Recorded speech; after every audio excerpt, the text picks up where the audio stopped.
Ladies, I really want you to read this. It's worth your reading. I got more if you want to give them to your friends. Not written by any preacher guy. It's written by a Newsmax thing. It's an internet thing. News with Views. It's a modern Christian modern Christian internet site.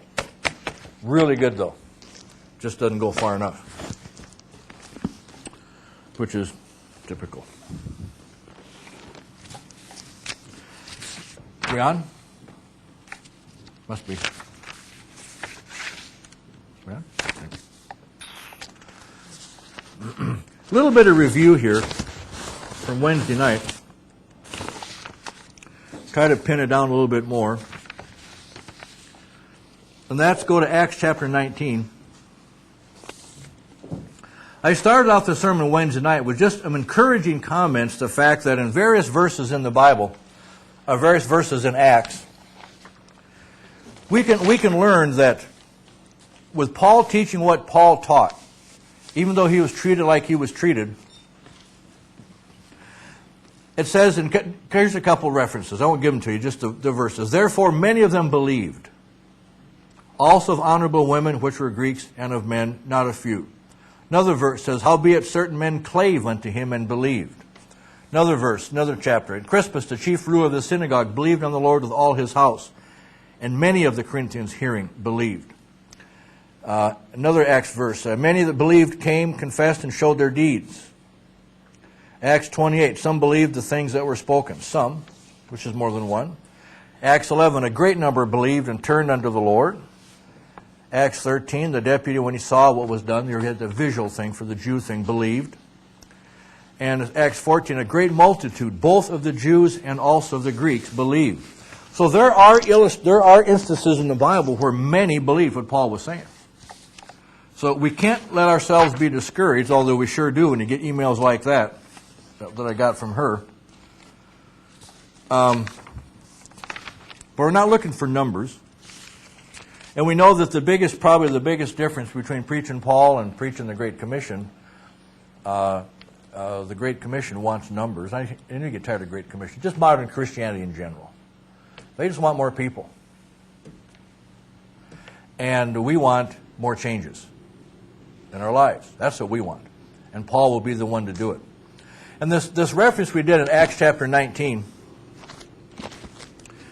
is much better than I realized even when I first... When you guys preach, Jerry and Bob and stuff, and you preach what you preach, and then you go home and you read some stuff and you see how you could have said it better and differently. Happens all the time. I've just been all week seeing Acts chapter 19, verse 27 come true to me even more so. And I thought we'd spend a little bit more time on it because it deserves more than one sermon.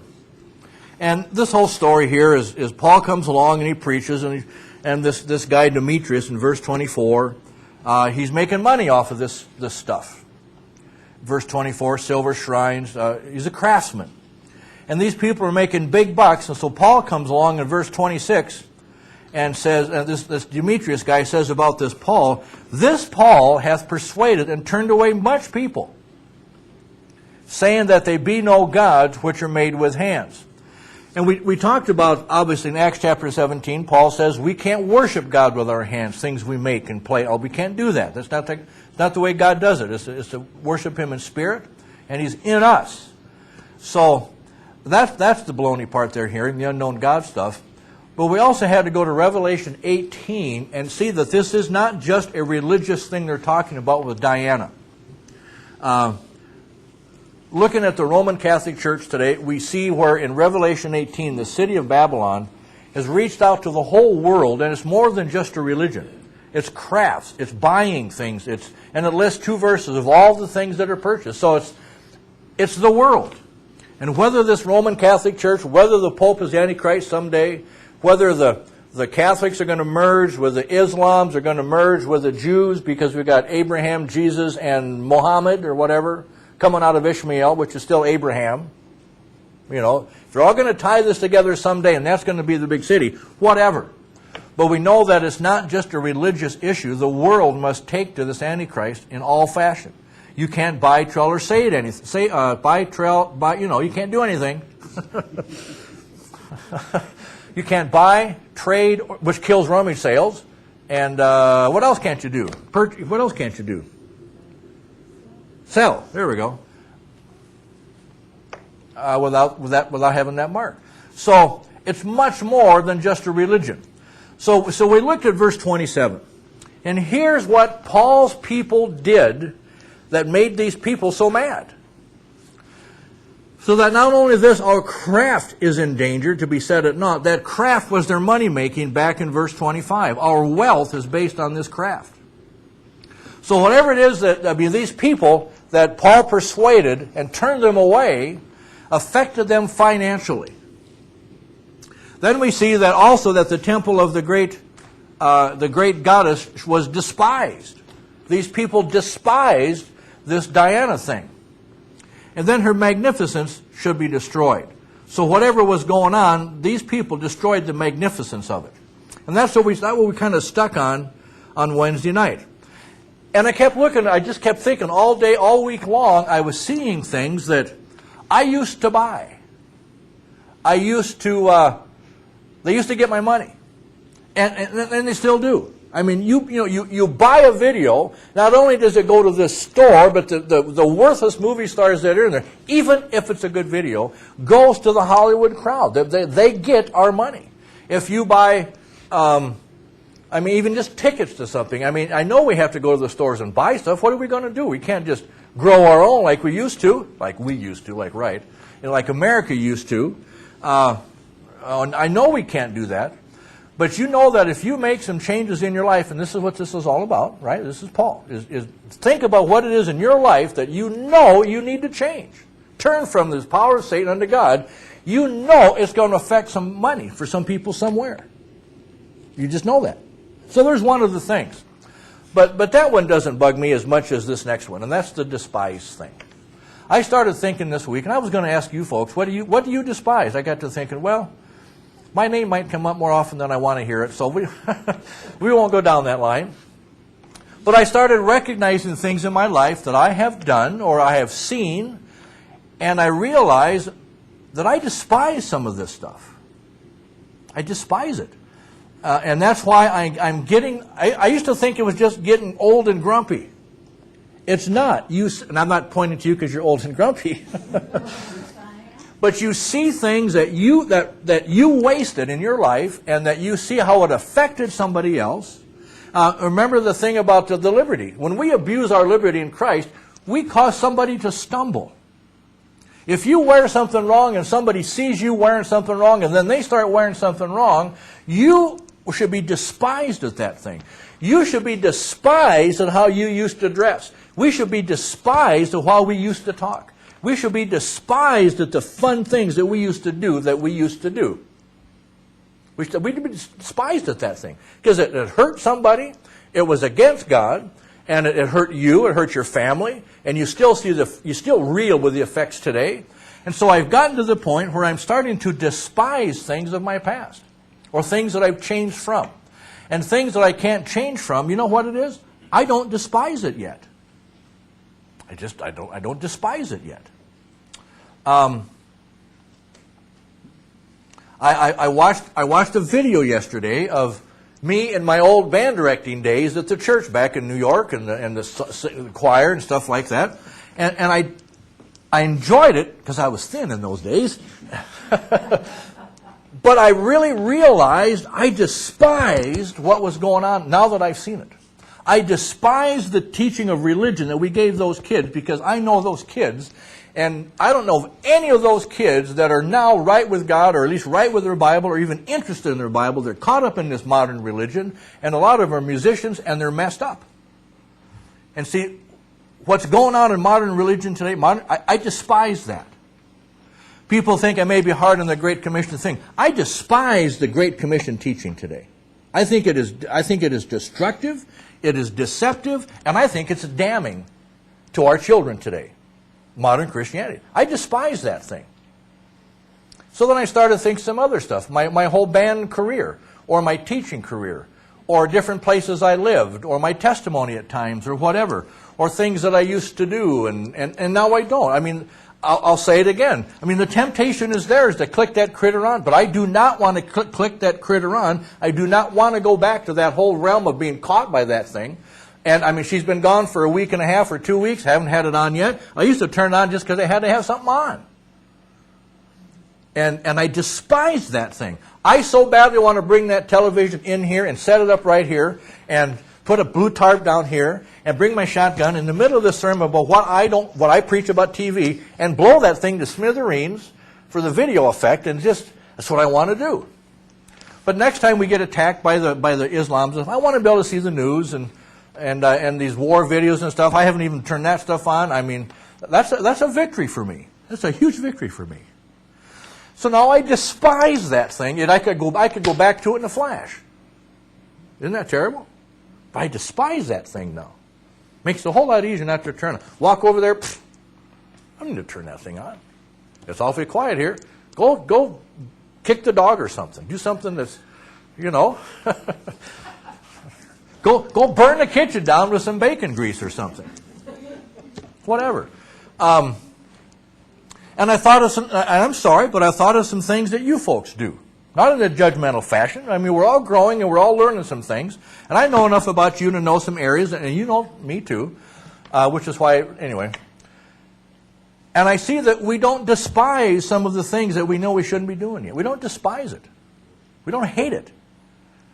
We don't realize what it's going to do to our kids if they see you participating. We don't despise that activity. Yes, it's family, it's friend, and da-da-da-da, yes, but they're living a Christianity, if it's a Christianity that is wrong, it is deceptive, but you must not despise it yet because you still participate in it. And the challenge we had Wednesday night is, what do you do in those situations when it's people that, I mean, does that testimony actually hurt when you don't participate, or how do we participate in that kind of a thing? And so my comment was, I believe that when it comes to family, whatever, you can be there for these things, but do you despise it? And maybe if you despise it enough, there's a reason for you not to be there. And I'm not judging anybody for going to any of this stuff. It's hard. We've talked about this. It's a hard decision to make. But there is something I think that we can do when we are participating with family or friends or whatever. I mean, you can despise something and nobody know it. I mean, you go to somebody's house, TV, turn that thing off. I despise that thing. Well, it's not your house, bimbo. You can't do that. Right? Can I go to your house, Kate, and tell you, turn that thing off? You shouldn't be watching that thing. It's not my house. But there is something we can do, and that's that third part on there, destroy the magnificence. When we participate or go to these things or whatever the illustration is, I mean, just whatever it is, we ought not laugh with it. We ought not glorify it. We ought not magnify it. We ought not see the magnificence. Oh, look at that house. Oh, I wish I could have a house like that. But we can't have a house like that. We're Christians. We don't want to live that way. Wasting money, da-da-da. We just glorified that thing, so our kids are going to grow up on a house bigger and better than ours. That's just an example. Computers. Oh, man, these computer games. I mean, you can do so many things on these computer games, and we know that it's a bad thing in lots of ways, but we can not destroy the magnificence. We can encourage the magnificence. Boy, isn't this something? Wow, this is great. Or you get involved with something and you laugh, you have a great time. Well, we're not supposed to do this as Christians. Ha, ha, ha, and da-da-da-da, and there you are. You know what you're doing? You are not destroying the magnificence of that thing. For our I'm talking about our kids and our testimony. People are looking at us. I mean, boy, look at those. Look at the fashions. Oh, I can't dress like that, though. But I sure wish I could. But I'm a Christian. We can't, and you talk like that, and kids they're going to do that. We have to destroy the magnificence of what the world thinks of how they're dressing today. We need to destroy the magnificence that people think TVs are. The commercials, the movie stars. There you go. How can you support something if the movie stars are as degenerate as Ellen DeGenerate, that kind of stuff. And we don't destroy that magnificence. So I'm going through that, and the same thing in my video. I look at the stuff and, boy, I just blew it. I despise what I was doing to those kids. Listen, one of the ladies got up there and said, I guess I can do as a fifth grade teacher when you were doing your play, and she got all done, and the kids come up and they give her the flowers and the whole thing, and she talks about how she loves all the school children, da-da-da-da, and I know her enough that she gave her whole life to these children and kind of stuff. But her son went queer. He was in my band. He went queer. And I know that she was the leader of the home. Frank he could barely get up in the morning and get his socks on without her permission. And she ran that house with an iron thing, and she went to the school. Everybody loved her, but her own kid went queer. And I've been there. Not that my kids went queer, but amen. Thank you very much. But you do that. So now I looked at that thing. Oh, I despised what was going on at that Christian school. And to destroy the magnificence of stuff. Sports. Band. Okay, I'll leave the sports for a couple minutes. I'll blast the band thing. Music. You know, it's very easy for me to get these kids, if we had the money and the time, to get them to really get the magnificence of this music thing so much that it becomes their God. And I've done that. I could show some people about music enough, and I can accidentally, over time, I led those kids into modern Christianity music, and I despise that I've done that. I despise Christian music today. I despise the good Christian music. I despise Christian radio. I know what it's doing to people. And for me to get up there, I want to tell people about music, and I want to show them there is a magnificence in music, but you can carry that thing way too far. Becomes their God. I'm glad she's playing harp. I'm glad you girls are doing recorder. I'm glad you're doing piano. You're singing. We get the singing thing going one of these days. That's a marvelous thing. But we can carry it way too far, very easily. Sports. We participate in this stuff and we have a royal good time. Are we magnifying? Are we destroying the magnificence of it? I don't know what other examples to use. Those are just things that just get me going anymore. So, Paul is all about change. And I don't believe we're going to make our changes unless we despise it and get rid of the magnificence of it.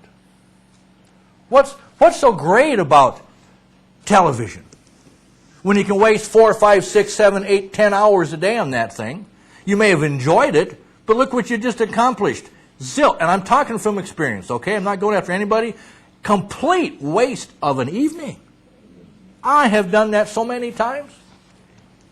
I told you, I used to write my sermons for the Christian school with 2 peanut butter sandwiches, 2 tuna fish sandwiches, and who's the old guy with the wife thing? Gracie Allen on the TV program. Is that stupid or what?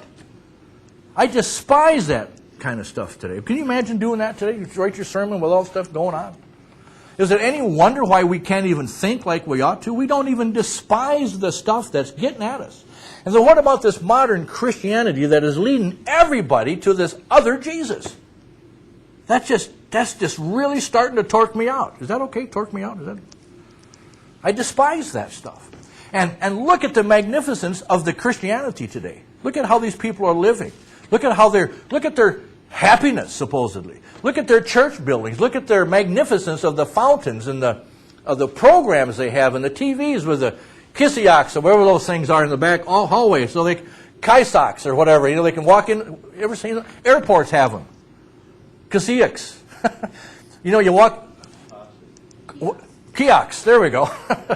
And these churches have kiosks. Why do we need a kiosk in a church? I mean, come up here, sit down, and get preached at.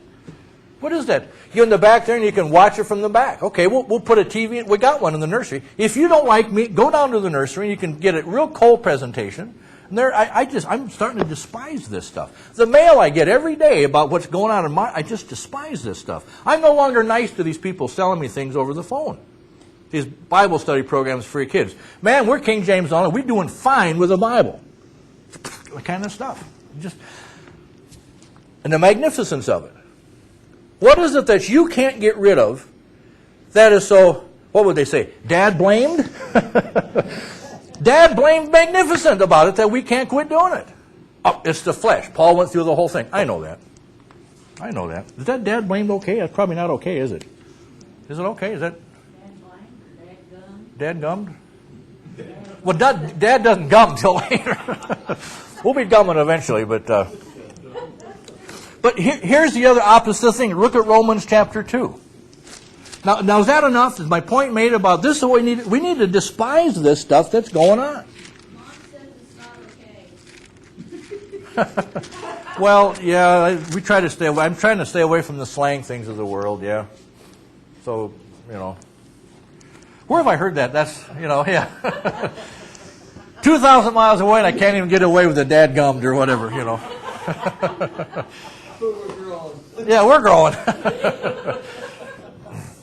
Let me get a drink on that one here. There we go. I'm going to go buy me a Hershey candy bar today. That's what I'm going to do. That's not okay either. Yeah. Oh, yeah, there you go. Liar. Your pants are on fire back there. Anyway. Probably can't say that either. So Romans chapter 2. Romans chapter 2, verse 4. Here's what I think that we still, in our little circle here, still despise. Apparently, verse 4. Despisest thou the riches of his goodness and forbearance and long-suffering, not knowing that the goodness of God leadeth thee to repentance? We know about the goodness of God, but apparently in our different lives, we have not let it lead us to repentance yet. We just, I get the whiny voice today, don't I? We just don't have the changes going on that we need to be changing. Olivia. Amanda, get the finger out of the ear. I put my wife's earmuffs on your head today. I'm working on you. Dad's gone. I can be grumpy towards you now. So, do we do that? Do we actually despise the right thing? Do we despise turning that stuff off? Do we despise not buying this stuff anymore? Do we despise our lifestyle because it's not Paul's? Do we despise Paul's manner of life? Do we despise these things, the goodness of God? Look what he's done. Now, here are some excuses, and we got to add some more to this thing because now we rightly divide. I can get way beyond this list. We've heard these excuses. Here's why we do what we do. Now, Danica, listen up. Remember I told you about the pencil lead thing? And I said, you want us to put some pencil lead in your hand like Grandpa's and my hand, that kind of stuff? Everybody's done it. Remember I said that? Now, here's the thing. Here are some excuses people say for why we do what we do, even though we know we shouldn't. Everybody else does it. Well, everybody else is doing it. We've always done it. Right? We've been doing this for years. How are we going to change now? A little bit doesn't hurt. My conscience doesn't convict me. We know when to quit. Just a little bit again. You got to make a living. I mean, I got to make some money somehow. Then the good one here is that it all depends on how you look at it. But here are some more. That was a good list. I remember when I read that list a long time ago, thinking, boy, those are true. But we got some new ones now that we understand Paul here. And my ears are not totally plugged. Here's some new ones here. It's such a hard decision. And some of them are. They are. I'm not knocking that. But why do we do what we do sometimes? It's too hard of a decision. Let's go the easy route. Here's another one. I can't make that sacrifice. Girls, I can't make that sacrifice. Why is it a sacrifice to get rid of doing something that's wrong? A sacrifice is a sacrifice. It's not a sacrifice to get rid of that stuff. What kind of sacrifice was it for me to quit doing my Hershey almond bars? I mean, come on. Kind of a thing. Come on, guys, I'm just getting ready to get at young people. Here's another excuse why we do what we do. It's okay. All things are lawful. Go ahead. She wants to sit by you. She's got nobody to elbow during this thing. No, he's all right. Bob can get him. There we go. Elbow position, Marcy. Right there. Okay, there you go. So we do these things because everything's lawful anyway, so what's the problem? Well, we're under grace, you know. Hey, listen up now that you're here. Don't come in here and start yakking. Oh, blame her. Adam tried that and it didn't work. God was not even listening. Yeah.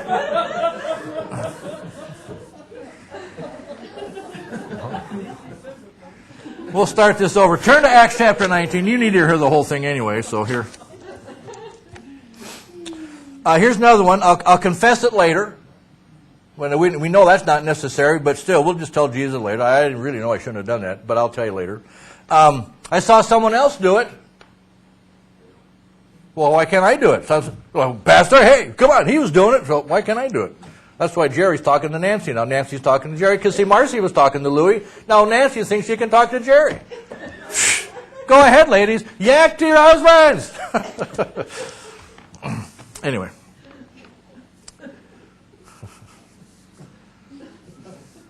You want some more excuses? I'm giving them to you. Here we go. It will burn, but I won't. Judgment seat. Well, it's not. I'm all right. My soul is clean, but it'll burn. But hey, got to have something burn. You know. The Lord will come soon. Get me out of this mess. Remember, we're supposed to love the appearing of the Lord, not our disappearing. So anyway, we have no guarantee it'll work anyway. So what's the point? You know. And I've heard that because of what it says in Proverbs. I'm trying to train up. Do you know it's possible that maybe we're not training our kids up right? That's why they're going so weird? I mean, maybe that verse is true. We're just training them up wrong. Is that a possibility? Can we admit that? Sure we can. The immediate future is so bleak. Let's party now. I mean, we're not going to be able to have gas here pretty soon. $12 a gallon, and the economy and the food, and quick, let's just forget about it, and let's just watch this and do this, and go here and get everybody together, act like idiots, and let's just do this. Where's the sober stuff that Paul talks about here? These two, my favorite two here is I'm tired. I'm just tired. I'm just tired. Or my favorite one I'm hearing a lot of, it's hot. Boy, I get tired of that. I despise that. It's hot. So, you know America's been hot all these years? It's not all of a sudden something new in America? Ever dig out those pictures of the olden days when these ladies wore 50,000 petticoats and the guys all bought the same suit at the same store of the whole country? Black suit, tie, the whole bit, this hat that must contain tons of heat in there. And they were covered. They were dressed. Read the prairie stuff. I mean, these guys didn't bop around in tank tops and stuff because it was hot on the prairie, and the prairie was horrible. So that excuse, it's hot, I despise that thing. I mean, that's just me. And then it's family. Well, I guess it's okay to do that if it's family. I mean, you know, that kind of a thing. Those are some of our excuses for not despising something or not wanting to destroy the magnificence of something that's wrong. It's easy to quit something that has no magnificence to it. I mean, somebody could put some chewing tobacco in my mouth. I could quit that thing in seconds. Gag. But somebody's been on it for 20 years. Where's the magnificence? Well, there is none. There must be in the taste or something, but then you get into the nicotine and you get into the habit, and that's tough stuff. You've got to just despise something enough to change. Look at 1 Thessalonians chapter 4, verse 8. Here's what I'm afraid must be happening. 1 Thessalonians chapter 4, verse 8. I'll tell you, the world is geared to keep the magnificence at a high level for us not to want to quit. Well, we don't have to quit. Yeah, but Paul tells us we ought to change. We ought to make those turns. Turn unto God. How do we do that? Well, Paul will tell you. So, if we don't despise those things, and you're going to say that you don't despise God's forbearance and long-suffering, all the things that He's done for us, maybe what it is, 1 Thessalonians chapter 4, verse 8, maybe you might as well just admit that maybe what it is that you despise God. Well, this could be talking about lost people. Yes, it can, but don't you suppose that sometimes the reason we're despising something, not the right thing, but we're mad at God? Why can't I do that? Why is my life the way it is? Why are things? And then you just get grumpy and you get despisy and you're destroying something, but it's not what ought to be destroyed. You're actually mad at God. Because that's what it says. He therefore that despiseth not man. Go ahead, get mad at me. I didn't write this stuff, and I didn't write that thing about despising. I didn't write that thing about magnificence. You know I've hated girls' sports from day one. And once I realized what was wrong with that stuff, and I just got more despisy. The guy sports, okay, but yet even that could be just as wicked to our boys. But to our girls, I mean, this whole article I gave you, girls' sports will ruin your girl. I guarantee you that girls' sports will I despise girls' sports. And I despise organized sports. I don't have a hard time playing a game and a ball. That's not what I'm against.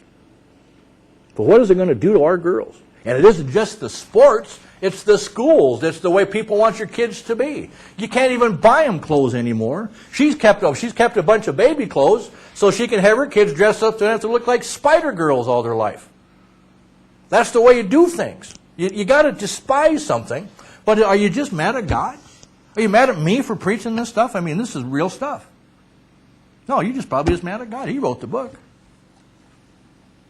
Or pull out these excuses. I can put them on print for you if you want. If you're tired of the one you've been using, I have some new ones here. And there you can do that. But, that's grumpy enough. Let's go to 1 Timothy chapter 4. Here is something that is interesting, I hope, to you. 1 Timothy chapter 4. Listen, don't you despise, your girls and boys are already old enough. Don't you already despise the way they behave sometimes? Don't you despise that? Don't you despise that they're talking back to you already? My kids aren't. Cut it out. You know they are. I still can't get over the fact that, and I see this all over the stores and everything. I despise children running their homes. I just can't understand that. The little ones. 1 Timothy 4:12. Let no man despise thy youth. But be thou an example of the believers in word and conversation, in charity, in spirit, in faith, in purity. Till I come, give attendance to reading. See, the world is going to despise us for this stuff. We're going to be despised. We mentioned last week in the book of Romans, it talks about that Jesus Christ is the rock of offense. He's basically who they hate. It all boils down to Jesus Christ. That's what they hate. This Bible is the words of Jesus Christ. This is God manifest in the flesh. Come down here to the Spirit of God through the writings of this Bible right here. That's the Word of God. That is inspired, preserved, and perfect. They hate that. That's Christ. They hate that. So they despise that stuff. And they're going to despise us for what you represent if you're going to be some kind of a Christian. Look at 2 Timothy chapter 3. We're going to be despised, no doubt. 2 Timothy chapter 3, verse 3 talks about the fact that they are despisers of those that are good. Despisers of those that are good. What's starting to irritate me now is I'm starting to recognize that sometimes our people will despise those that are trying to be good. They're trying to learn to do some things in their lives, and they can be despised by our own people. What is with that? That's weird to me. That's just wrong. So we're going to be despised. But a really exciting thing is look at 1 Corinthians chapter 1. 1 Corinthians 1.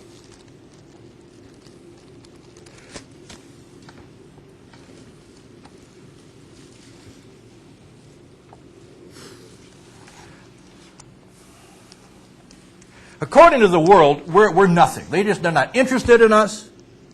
They don't like us.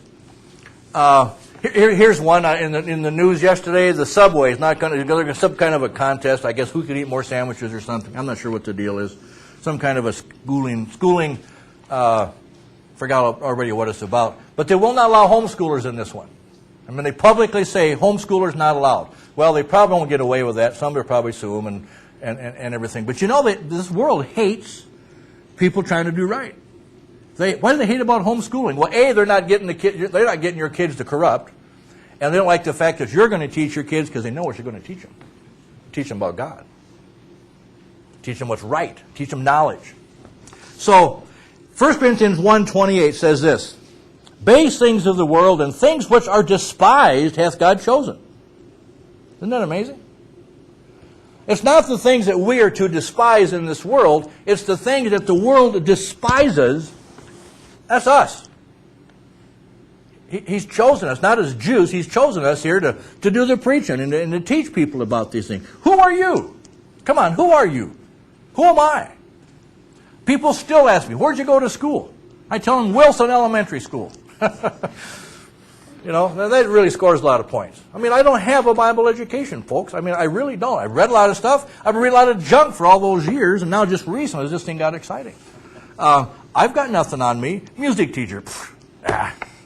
How many kids never could play those things? If they don't practice, I get grumpy and they'd quit. Either you got an A or you quit. I mean, that's not the way you teach kids. I mean, you got to help the down and outers too a little bit.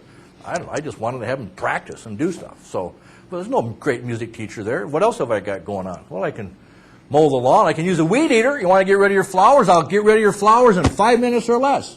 I mean, I just don't have anything in my life that's spectacular. And here I am standing up here preaching about this Bible rightly divided with Paul. I don't even have any psychology skills.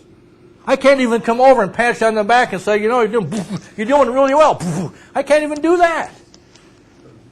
This is what it says. What's your problem? And you say, what about you? It's none of your business. I'm having the same problems you are, but I'm getting paid big bucks to tell you you're the one wrong.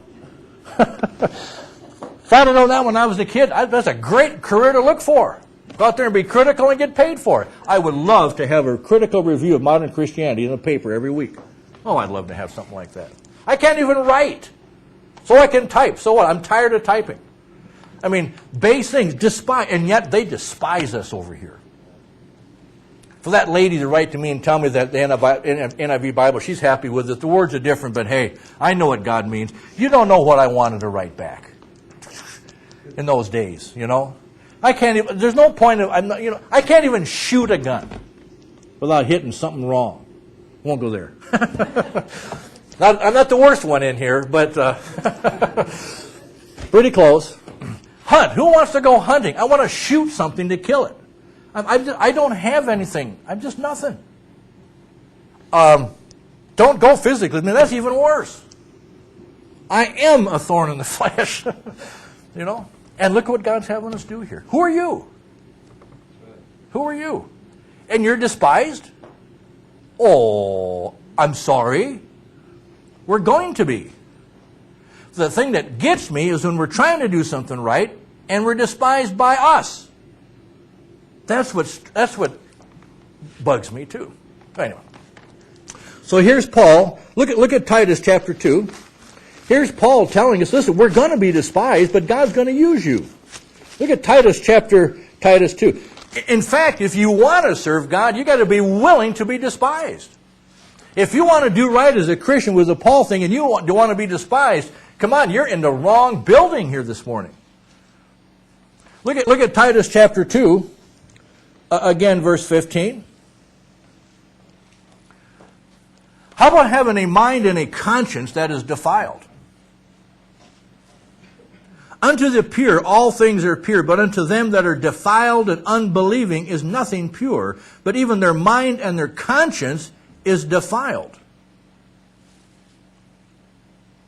Nope, wrong verse, 2:15, there we go. Therefore these things speak. I want to go back to that, that's good though. 1:15, I like that. Do we act like we have a defiled mind?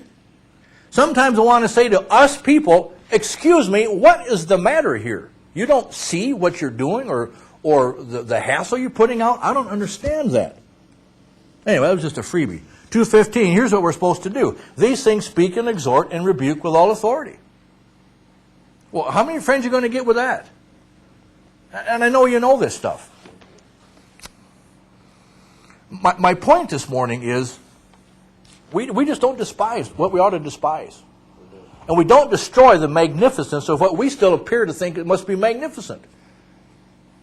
If it wasn't magnificent, if it wasn't a marvelous thing to you or whatever, and the special effects or the bzzz of it or whatever, and you could quit. So maybe you ought to start looking at what you're trying to deal with. Unless you're not trying to deal with anything, you probably got your life all together. Come on up here, you can take over. I mean, hey, we need somebody up here that can preach and say, been there, done that. I can't say that for everything yet. Okay, let's go here to, what do we got here? What do I got going on here? I got so many things here. Let's go here to Proverbs. We'll finish up with Proverbs here this morning. Now, Marilyn, we will finish up. I'm not saying this is the end. I'm saying we will finish up here. There's still a couple of verses yet.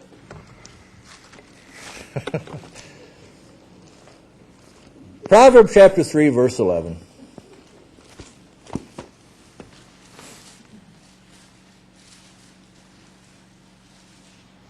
Now, People sometimes misunderstand me because I probably misstate it, but I don't believe in chastisement of God. He's not going to come out and wunk on us or anything like that. But He does chew us out. He does chastise us with His mouth, with His words. And Proverbs chapter 3, verse 11. Despise not the chastening of the Lord. Okay, so then neither be weary of His correction. Okay, but let's just apply that thing properly with the fact that when you read your Bible, He's going to tell you what's going on. And if the preacher preaches Bible, he's going to tell you what's going on too, but it's only because he's shown the Bible verses. That's all. He gets a chance to put a few 2 cents in there, but go ahead, ignore that, but you cannot ignore what that Bible says about what we're doing in our lives today. Look at 23 of Proverbs, Proverbs 23.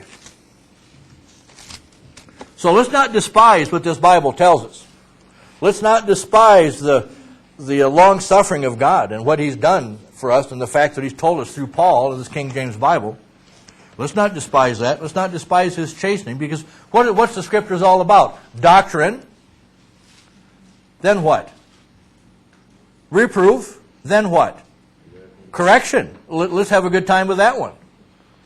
And then instruction in righteousness. Do your kids like to be corrected? Caitlin, you like somebody to correct you? Tell you, I don't mean you probably don't even like your school papers corrected. But do you like somebody to correct you? Hey, that's wrong. You're doing that wrong. You don't like that. Amanda, do you like that? I'm always telling you to get your fingers out of your ear. Olivia, do you like that? Playing the piano, say, oh, wait a minute. You're playing that like you're using your feet. Can you do a little better than that? Stuff like that. You like to be corrected. Danica, do you like to be corrected? Mom telling you, hey, stop doing that. Patience telling you, stop doing that. Mom, Dad, Grandpa, Grandma telling you to stop. Correct you. Well, yeah, but how about being told how to do it? You like that? That's called instruction in righteousness. Okay, Caitlin will tell you, here's how you need to do it. Amanda, keep your hands down. Olivia, practice your piano more. Danica, here's how I want you to do it. Zach, I mean, do we want that? Well, sure we do. Well, then why did you go back and do it your way again? So you don't like to be corrected. You don't even like to be instructed in righteousness. Well, look at this verse here. It's Proverbs 23:9. Speak not in the ears of a fool, for he will despise the wisdom of thy words. Now, with that in mind, look at Proverbs 14:2. We're seeing something happen in this nation that has never been, because I've never been here for the whole history of this nation, but it seems like we can't tell anybody anything anymore without being despised.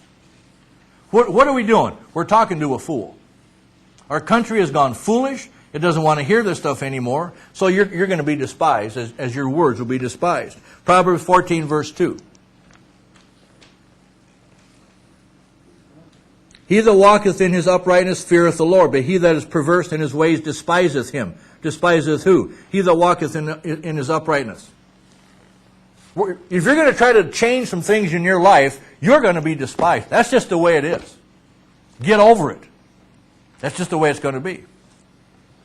So, let's turn that despising around. Let's turn that magnificence around, and let's despise this world. Let's despise this modern Christianity. Listen, let's despise these books that teach us psychology. Let's despise what they're trying to do to your children.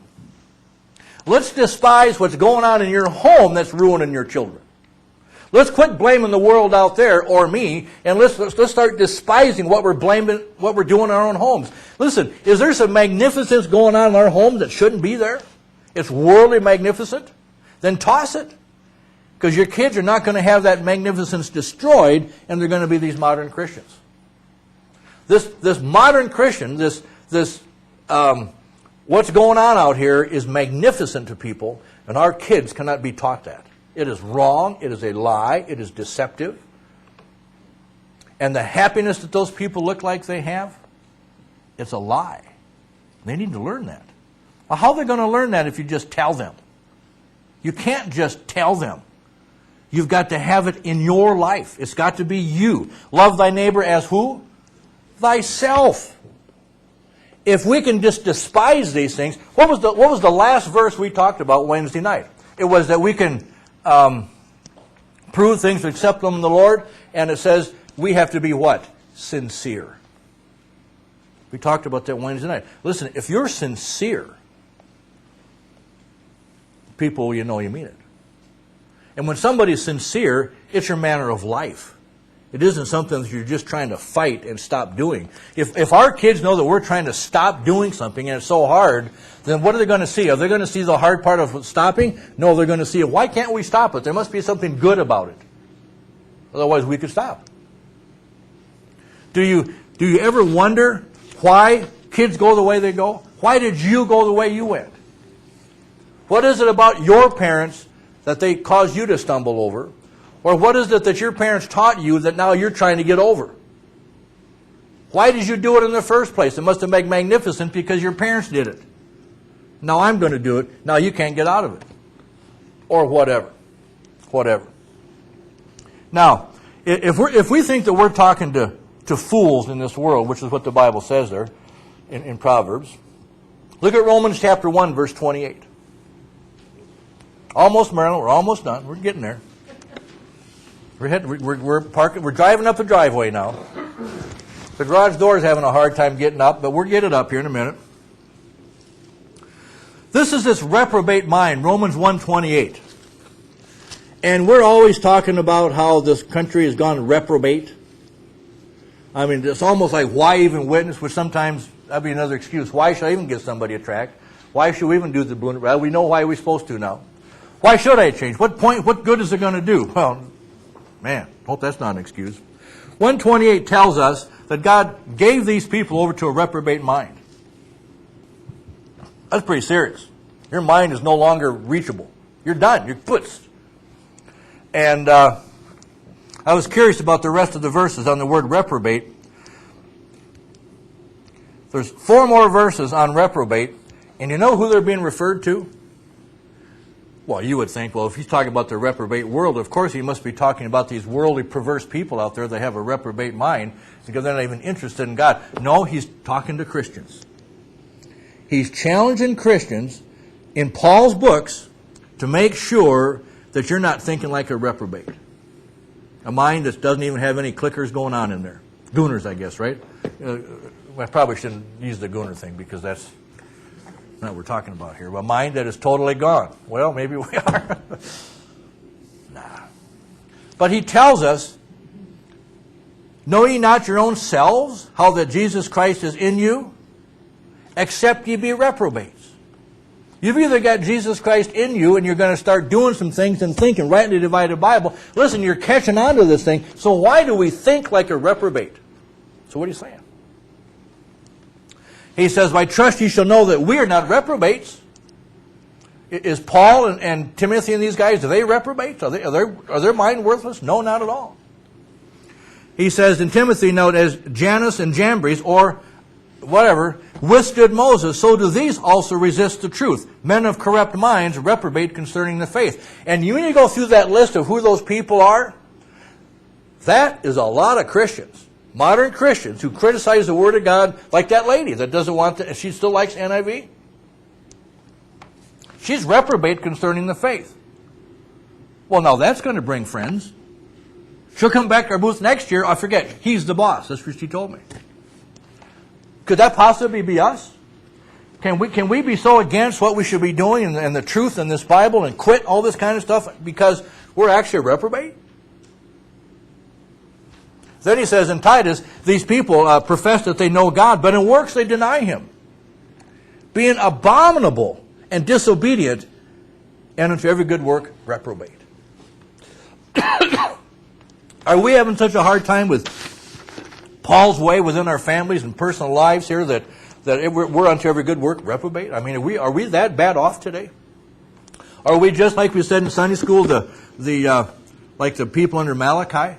Just waiting for the Messiah to come? Are we just done? Are we just waiting for the Messiah to come? Are we waiting for the rapture of the Jesus Christ to come back during this rapture? Are we just waiting for that?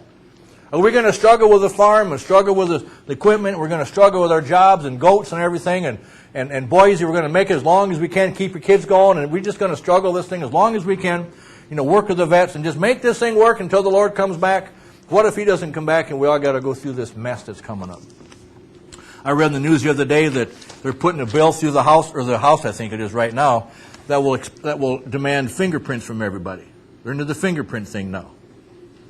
Well, I'm telling you, we're getting pretty close. They start getting fingerprints from everybody. I remember we had back in day when we had to have Social Security numbers. I was going to fight that thing like some macho Bible guy. they got Social Security numbers eventually. But fingerprints? You ready to have your kid go down there and fingerprint it? Well, we've done it because we don't want them to be stolen. We can find them. Do you see what's going on? I despise that fingerprint thing.